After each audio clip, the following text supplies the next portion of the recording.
बिस्मिल्लाहिर्रहमानिर्रहीम।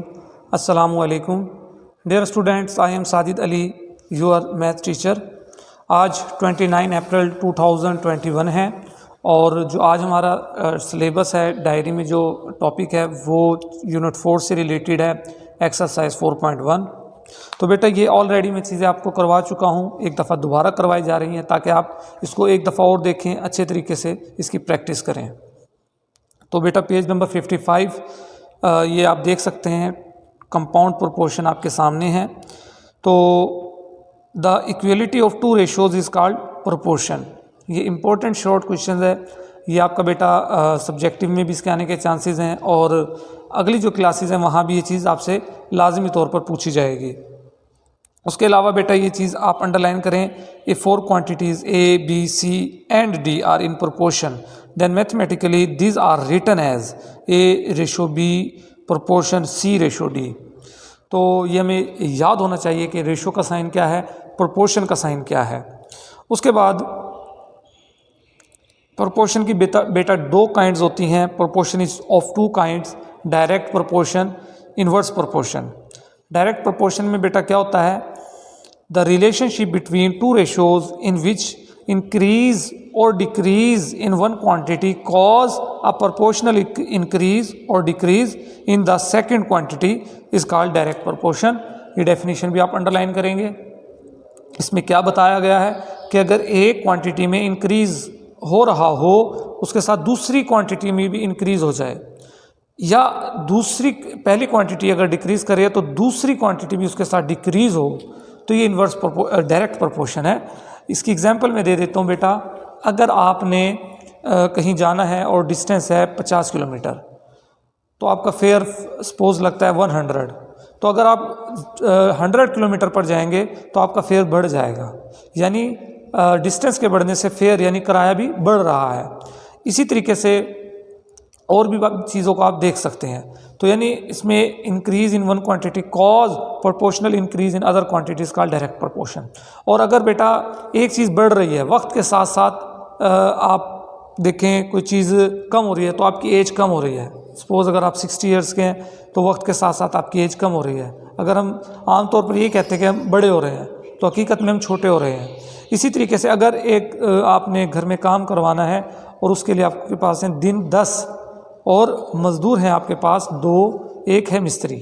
अगर आप मिस्त्री बेटा 2 कर लेते हैं और मज़दूर 4 कर लेते हैं तो वो जो 10 दिन का काम है वो आपका 5 दिन में होगा।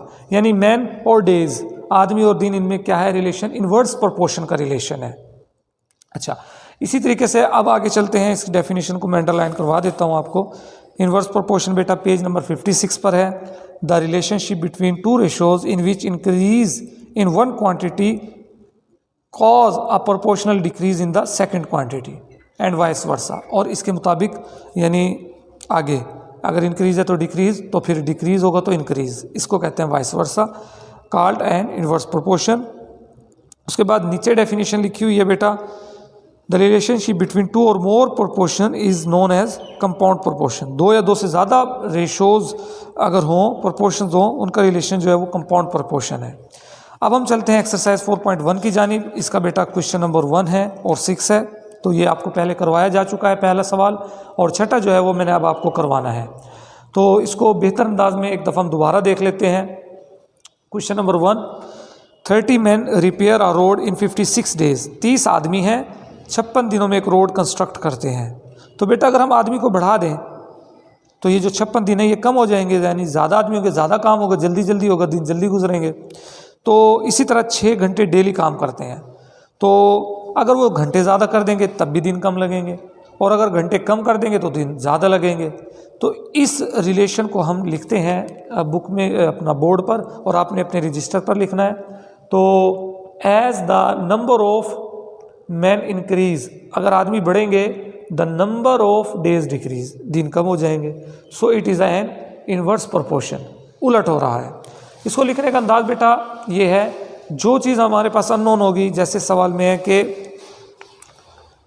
हाउ मैनी डेज़ का मतलब कितने दिनों में, यानी इसमें हमने एक चीज़ फाइंड करनी है तो उसको आप एक साइड पर लिख लें, या लेफ़्ट साइड पर लिखें जैसे मैंने लिखा हुआ, या राइट साइड पर। तो डेज़ है बेटा 56 साथ उसके देखें मैन है 30 और 6 यानी 6 घंटे हैं। अब अगर हमने मैन अगर 45 हम लेते हैं काम के लिए लगाते हैं और टाइम बढ़ा देते हैं यानी 7 आवर्स करते हैं 6 डेज़ के बजाय, तो डेज़ कितने लगेंगे? तो बेटा मैंने यहाँ जैसा कि लिखा है कि डेज़ और मैन के अंदर इन्वर्स रिलेशन है, तो आपने यहाँ पहले एरो ऊपर की जानिब लगाना है, जो अननोन क्वांटिटी होगी तो वहाँ आपने हमेशा एरो ऊपर की जानिब लिखना है यानी डायरेक्ट प्रोपोर्शन। अब डेज़ और मैन में रिलेशन क्या है? इन्वर्स का। तो आपने देखें मैन की जानिब 7 आपने डाउन एरो यानी नीचे की जानिब लगाना है, एक दूसरे के ये उलट है, ये ऊपर है ये नीचे, यानी अगर ये बढ़ता है तो ये कम होता है। यहाँ मैंने लिख भी दिया है, सो it is an inverse proportion. अब उसके बाद हम ये डेज और आवर्स का रिलेशन देखते हैं। अगर दिन कम कर दें तो घंटे बढ़ाने पड़ेंगे, और अगर आप दिन कम करते हैं घंटे बढ़ाने पड़ते हैं, दिन कम कर दें बढ़ाएंगे तो घंटे कम करने होंगे, यानी इनमें रिलेशन उलट है, इन्वर्स का है। As the number of hours increase, अगर घंटे में बढ़ाएंगे the number of days decrease, number of days decrease होंगे, so it is an inverse proportion. उसके बाद आपने जो चीज़ फाइंड करनी है यानी नंबर ऑफ डेज, तो आपने लिखना है let the number of days be x. इस तरीके से बेटा आपने सवाल को लिखना है। यहाँ भी आपने इन्वर्स का रिलेशन लगाना है। अब आपने इसको कैसे लिखना है? यहाँ आपने लिखना है देयरफॉर, ये बेटा एरो में एक टेल है एक हेड है, जो टेल वाला जो नंबर है यानी एक्स वो आप ऊपर लिखेंगे फ्रैक्शन की लाइन, हेड वाला जो नंबर है 56 वो नीचे, फिर इक्वल लिखेंगे। सिमिलरली 30/45, टेल वाला नंबर ऊपर हेड वाला नंबर नीचे, मल्टीप्लाई 6, टेल वाला नंबर ऊपर हेड वाला नंबर बेटा नीचे लिखेंगे। अब आप देखें x और 56 ये आपस में डिवाइड हो रहे हैं। 56 को बेटा अगर हम उधर शिफ्ट करते हैं तो ये मल्टीप्लाई हो जाएगा, 30/45 मल्टीप्लाई बाय 6/7 मल्टीप्लाई बाय ये जो 56 से इधर आ गया। कटिंग करेंगे 7 1 7, 7 8 56। उसके बाद 30 और 45 की कटिंग करेंगे हम 15 से, 15 2 30, 15 3 45। उसके बाद 3 1 3, 3 2 6। अब मज़ीद कटिंग नहीं होती, नीचे के जो नंबर हैं वो बेटा सब खत्म हो गए हैं। अब ये देखें आप 2 है और 8 है, 8 2 16, 16 2 32, और साथ आपने क्या लिखना है? डेज़, यानी 32 डेज़ हमें ये काम मुकम्मल करने के लिए चाहिए होंगे। अब हम चलते हैं क्वेश्चन नंबर 6 की जानिब। क्वेश्चन नंबर 6 में बेटा जो स्टेटमेंट है वो ये है, if the fair of 12 quintal luggage, सामान हमने बाज़-औक़ात कारोबारी हज़रात सामान भेजते हैं, सामान मंगवाते भी हैं, तो वो छोटी मिकदार में नहीं होता, 1 2 किलो 5 किलो 10 किलो, तो उसके लिए बड़ा एक यूनिट इस्तेमाल किया जाता है क्विंटल। क्विंटल का मतलब है 100 किलोग्राम, ठीक है बेटा। तो 12 क्विंटल लगेज है, सामान है, फॉर डिस्टेंस 18 किलोमीटर डिस्टेंस है, और किराया लग रहा है 12 रुपीज़। हाउ मच फेयर यानी कितना किराया लगेगा, will be the charge for a luggage of 9 quintal, 9 quintal सामान के लिए, for a distance of 20 kilometre. तो बेटा ये अंडरस्टूड है कि अगर जो हम डिस्टेंस बढ़ाते जाएंगे किराया बढ़ता रहेगा, और अगर हमने सामान भी भेजना है तो उसका भी यही रिलेशन होगा, जितना सामान आप ज़्यादा भेजेंगे किराया भी उतना ज़्यादा लगेगा। तो रिलेशन जो है वो डायरेक्ट प्रोपोर्शन बनता है। यहाँ मैंने लिख भी दिया है जैसे as the weight increases fare also increases, so it is a direct proportion. As the distance increases fare also increases, so it is direct proportion. Fare लिखना है, डिस्टेंस लिखना है, क्विंटल लिखना है। 12 फेयर अगर है तो डिस्टेंस 18 है, क्विंटल 12 है तो फेयर 12 है, और अगर डिस्टेंस 20 हो क्विंटल 9 हो तो फेयर कितना होगा? ये बेटा आप एरो देख सकते हैं, अप साइड पर मैंने तीनों लगाए हैं, इसका मतलब है इनमें जो रिलेशन है डायरेक्ट का है। आप लिखेंगे देयरफॉर x/12, 20/18 और 9/12। 12 जैसे डिवाइड हो रहा है उधर जाकर डिवाइड कर रहा है, उधर जाकर मल्टीप्लाई करेंगे, 12 की 12 से कटिंग कर देंगे, 9 1 9, 9 2 18, और 20 और 2 की कटिंग करेंगे तो 2 1 2, 2 10 20।